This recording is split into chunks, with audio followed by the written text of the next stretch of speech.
మనం ఎక్కువ ఆలోచించేస్తూ ఉంటాం అనేక సందర్భాలు. ఎక్కువ ఆలోచించొద్దు. పెళ్ళిళ్ళ గురించి ఎక్కువ ఆలోచించొద్దు. నిజంగానే చెప్తున్నాను నేను. ఎందుకు ఎక్కువ ఆలోచించాలా?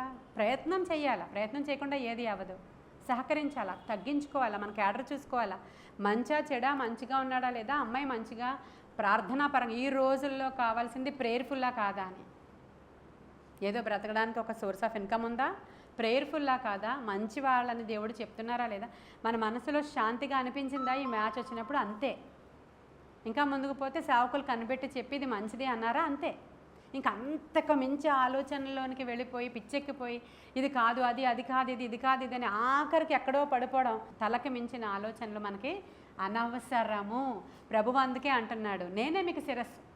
కాబట్టి శిరస్సుతో ఆటలాడుకోకండి. మీరు శిరస్సుతో ఆటలాడుకోవాల్సిన అవసరత మీకు ఏవేవో రకరకాలు ఇంజెక్ట్ చేసుకోకండి, ఎక్కించుకోకండి, వ్యర్థంగా దాన్ని బాదుకోకండి.